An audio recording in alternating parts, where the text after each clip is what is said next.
17 iyul 2014-cü il. Bu tarix təkcə Malayziya üçün deyil, bütün dünya üçün faciəvi hadisəni ifadə edir. Bu tarixdə Malayziya Hava Yolları şirkətinə məxsus Amsterdamdan Kuala Lumpura MH17 reysi ilə uçan Boeing 777 sərnişin təyyarəsi qəzaya uğrayır. Təyyarə aktiv hərbi əməliyyatların getdiyi Ukraynanın Donetsk vilayətinin Şaxtyorsk şəhəri ərazisinə düşür. Faciədə 10 ölkənin 298 vətəndaşı həlak olur. Təyyarə qəzası qurbanlarının sayına görə dünyanın ən dəhşətli 10 qəzası sırasına daxildir. İlkin araşdırmalar nəticəsində təyyarənin 10 kilometrə yaxın yüksəklikdə vurulmasına dair fikirlər səsləndirilir. Olayın araşdırılması üçün Avstraliya, Belçika, Malayziya, Niderland və Ukrayna nümayəndələrindən ibarət istintaq qrupu yaradılır. Mayın 19-da bəyan edilir ki, təyyarənin qəzaya uğramasında 4 nəfər günahkardır. Təqsirləndirilən şəxslərin məhkəməsinin 2020-ci il martın 9-da başlayacağı açıqlanır. Qəza ilə əlaqədar Birləşmiş Ştatlara açıqlama verir. O zamanki dövlət katibi John Kerry hadisə ilə bağlı Rusiyanı tənqid edərək məsuliyyət sahibinin bu ölkə olduğuna işarə edir, bunun danılmaz fakt olduğunu bildirir. Təyyarənin qəzaya uğraması ilə bağlı Rusiya tərəfi konkret olaraq məsuliyyət sahibinə çevrilmir. 11 ilə yaxın müddətdən sonra ilk dəfə Beynəlxalq Mülki Aviasiya Təşkilatı Şurası Malayziya təyyarəsinin qəzaya uğramasına görə rəsmi olaraq Rusiyanın məsuliyyət daşıdığını elan edir. Niderland hökumətinin bəyanatına əsasən Rusiya beynəlxalq mülki aviasiya haqqında Chicago Konvensiyasını pozub. Sənədə əsasən uçuş zamanı mülki hava gəmilərinə silah tətbiqi qadağandır.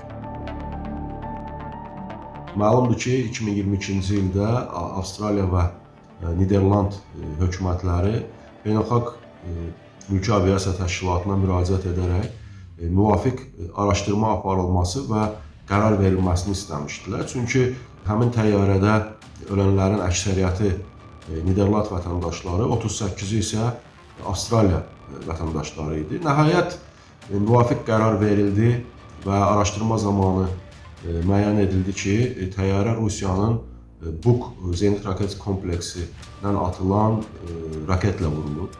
Halbuki Rusiya uzun bir dövr ərzində təyyarənin vurulması ilə bağlı müxtəlif versiyalar ortaya ataraq bu hadisədə iştirakını davamlı olaraq təşkil edirdi. Beynəlxalq Mülki Aviasiya Təşkilatı Şurası Rusiyanın təzminat ödəməsi məsələsini nəzərdən keçirəcək. Hadisədən uzun müddət keçməsinə rəğmən yalnız 2025-ci ilin 12 mayında beynəlxalq təsisatın qəza ilə bağlı rəsmi açıqlamanın verilməsi Rusiyanın məsuliyyət sahibi kimi digər məsələlərə yanaşmasını yenidən aktuallaşdırıb. 25 dekabr 2024-cü ildə qəzaya uğradılmış Embraer 190 təyyarəsi kimi. Xatırladaq ki, Azərbaycan Hava Yolları Aviaşirkəti Bakı-Grozny reysini yerinə yetirən Embraer 190 təyyarəsi Aktau şəhərinin 3 kilometr yaxınlığında qəzaya iniş edib. Rusiyada hadisəyə səbəb kimi hava gəmisinin quş sürüsü ilə toqquşması iddiası sürətlə tirajlanıb. Azərbaycan və Qazaxstan nümayəndələri qara qutuların açılmasından sonra açıqlama yayaraq Azalın qəzaya uğrayan təyyarəsinin qalıqlarında aşkar edilən zədələrə səbəbin kənar obyektlər olduğunu bildirdi. Araşdırmalar nəticəsində məlum oldu ki, Azərbaycana məxsus təyyarə Grozny şəhərinə yaxınlaşarkən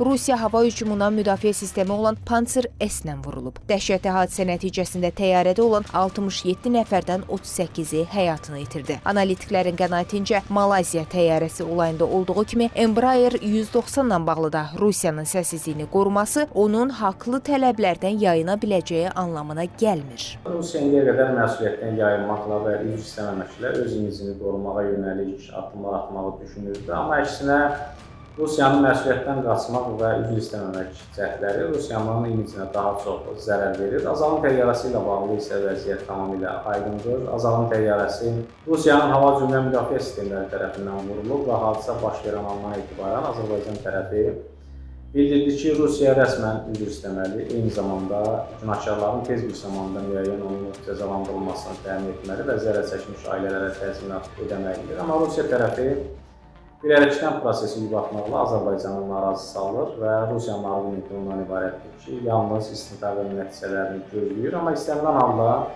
Rusiya uzun müddətə prosesdən yayına və istintaqın nəticələrini gizlədə, eyni zamanda Azərbaycanın tələblərini yerinə yetirməyə bilməz.